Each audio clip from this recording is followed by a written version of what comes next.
Universidade Nacional Timor-Leste se aplica dropout e a fim de fulang fevereiro ou início março tina rua no Recinghat. Vice-reitor acadêmico no garantia qualidade UNITELI, Samuel Venâncio de Souza, informação tuneba jornalista Sira, sexta-feira ne yenye knarfating, campus UNITELI. Nia dehan, bahira fulan sanulu Recingwalu ona, magreitoria Sira foba estudante Sira, nebeni nia situação la ativo, bele mai hodi regulariza Sira ni situação, liusi reativação. O essa dropout ne bahira ma implementa, né? Ami desde tina fulan sanulu Recingwalu atuligo, né? To fevereiro 2024 final hamutu konas fulan sanulu Recingwalu 18 meses deve reitoria ami reitoria fo ba uma outra situação não ativa, né? Alunos na situação não ativa, né? Mas regulariza a situação, ligo se readmissão. Significa nada seia, número seia, mas lá mais escola de Cleurona, mas fale halo reativação vai ser inscrição. A vaca inscrição fale ligo se readmissão, mas faculdade, depois mais o UNTL, tem que mais base, mas lá depois oscila regulariza fale. Selo multa o então minha saya fale aluno UNTL hanessa nunca lá escola filha fale tu ir mata kuliah nebe depois balum até bela graduado então balum bela hal monografia de e lá graduado então situação seria itacar regulariza né mas to agora 18 meses só ita só registra tu ir sair na diretor DNI hateten ita só to 300 hansa mas fila mais hal readmissão quando a lista hatur liu 27 mil, mas foi em 18 meses mais 300, vai 1.000 lá todo.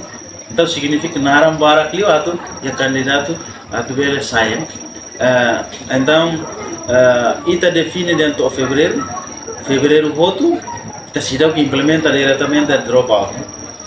Fevereiro voto ita hago tur hamu tu fale decisão coletiva implementa agora na sidau. Março. Então a decisão mais faz colegial, decisão assim, reitoria. Então fevereiro, final de fevereiro, a mim outro sei durante fala comunicação.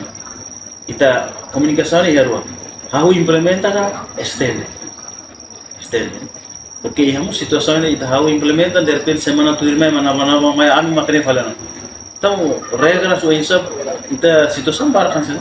É mais o último dia mais laparan ya sulihan saber então loro ainda de takane mas ramai main então o insadet lihu si minha média mostra semak sei a situação é mais agora bele mais halo pode na regularização matrícula ela aos dropout foi regulariza se dá a decisão quando vai dropout regularização é sai critério de condição de atu halo decisão quando vai dropout e nem to final de fevereiro ba o nem mas kita foi halo decisão quando vai implementar dropout how implementa significa que fosse passo de semana hoje how implementa tá a mim how serviço semak narang mai emala saida how hamos tu regras aos asar de e então está sei a decisão e fevereiro né decisão março mos decisão então tô ainda vai estar tendo mas agora concluir resumitando ita ela período regularização matrícula lançamento regularização matrícula né ato facilita e tem decisão quando vai dropout e daí setor de fevereiro. Reportagem Olívio Silva, Televisão Timor Post.